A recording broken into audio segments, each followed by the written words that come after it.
Kementerian Pertanian dan Industri Asas Tani (MOA) memperuntukkan kira-kira 130 juta ringgit dalam membangunkan pelbagai kemudahan di kawasan pertanian Aida Kemasin Semerak di Kelantan.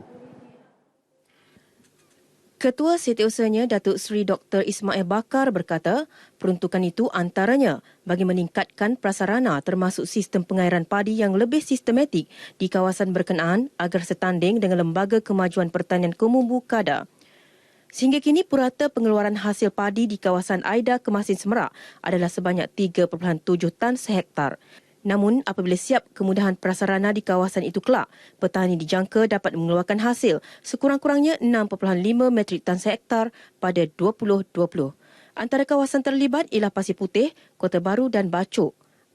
6.5 metrik tan sehektar. Dan kita akan berusahalah melalui penemuan-penemuan benih yang lebih yield yang tinggi, hasil yang tinggi.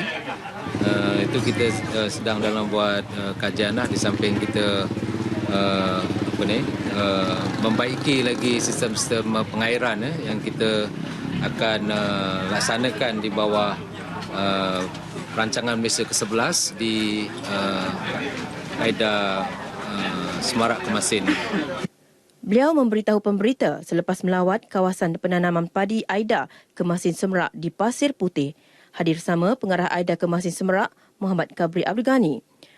Menurut Datuk Seri Dr. Ismail, pihaknya mensasarkan pendapatan setiap petani meningkat daripada RM2,500 sebulan kepada RM4,000 sebulan selepas projek peningkatan sistem pengairan itu siap sepenuhnya menjelang tahun 2020. Mengulas berhubung cuaca panas, kesan fenomena El Nino sejak Mac lalu, ia tidak memberi kesan ke atas penanaman padi di kawasan berkenaan kerana mendapat bekalan air mencukupi. Seramai 91 petani mengusahakan sawah padi seluas 148 hektar di kawasan Semerak Hulu dengan kos projek sebanyak RM6.1 juta. Aida Kemasin Semerak memperkenalkan penggunaan sistem pengairan paip bertekanan tinggi menerusi rancangan Malaysia ke-11 RMK11. Pengarahnya Muhammad Kabri Abdul Ghani berkata penggunaan sistem berkenaan bagi menggantikan sistem lama yang menggunakan longkang terbuka. Melalui program pemodenan ini, bekalan air disalur menerusi paip HDPE sama seperti bekalan paip air domestik yang mempunyai banyak kelebihan berbanding sebelum ini.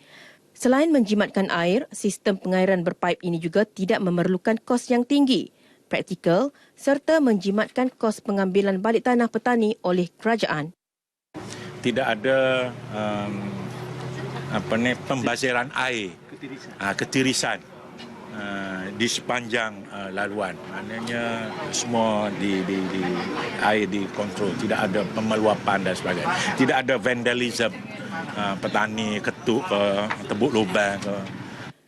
Bercakap kepada RTM di Pasir Putih jelasnya, projek perintis menggunakan sistem termoden ini bermula pada 2011 di Kampung Lubuk Seraga Bacok dengan kos RM6 juta.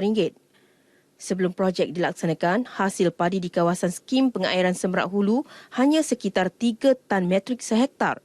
Namun, selepas penggunaannya, pengeluaran padi meningkat sehingga 3.7 tan metrik sehektar. Operasi sistem pengairan berpaip ini melibatkan 4 peringkat, iaitu peringkat pratepuan, bekalan nomor, pembahagian air di bendang dan tamat bekalan kira-kira 10 hari sebelum menuai. Berikutan keberkesanan penggunaan teknologi tersebut, pihaknya bercadang untuk memperluaskan sistem pengairan berpaip ini ke beberapa kawasan operasi penanaman padi di bawah seliaan Aida Kemasin Semerak. Sementara itu, rata-rata petani yang ditemui menyatakan rasa puas hati dan berterima kasih atas inisiatif Kerajaan Persekutuan menyediakan pelbagai kemudahan asas seperti sokongan dari segi input pertanian sekaligus meningkatkan hasil padi mereka. Bila Aida masuk, dia gali pagi, lepas tu tembok ni dia buat hok tak boleh selisih jalan ni, boleh selisih. Pahit tu puas hati dah. Ngikut petani ni ada hok itu silap sikit-sikit tu nak buat kan dah. Masalah ni padi comel walaupun musim kemarau sebab sistem peparitan kita tu kira sempurna dan secara sistematik. Kalau dulu saya dalam 1 hektar tu hanya dapat dalam 2 ter atau 3 ter. Mana lah ni hasil padi sudah meningkat kepada nek ataupun 7 ter lah ni. Mana tengok suasana. Alhamdulillah lah, mana dengan ada sistem peparitan secara sistematik ni, mana pendapatan petani mana bertambah daripada setahun ke setahun. Dua buah sakai baik lah ni. Baik, itu maksudnya dari segi Man segi ngai jalan molek lah. Pendapatan Pak Cik dari mana dulu dengan loan ni? Yang lebih lah ni tak kata dapat tak boleh beli 2,000 lebih sebulan. Sangat puas hati lah sekarang Aida ambil alih ni. Dia menggepang, air pun ada, semua cukup dah. Jentera pun molek belakang lah duduk kes lagi 2 ni lagi. Gitu. Kemarin ni lagu mana? Terkesan ke dok? Kemarin ni tak ada itulah. Okey lah. Okey lagi setakat ni. Padi molek. Kira puas hati lah. Dengan adanya keadaan Aida ni, 3 terus air yang tembus laut Cina Selatan, Tok Bali, Kuala Kanis, Kalapeta. Inilah menjadi nadi penggerak pada petani dan menaikkan taraf ekonomi petani.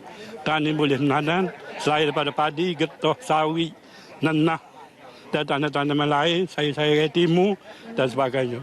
Jadi hari ini boleh dikatakan rakyat syukur dan bangga dengan Aida. Terima kasih. Sekian paparan berita dari Kota Baru.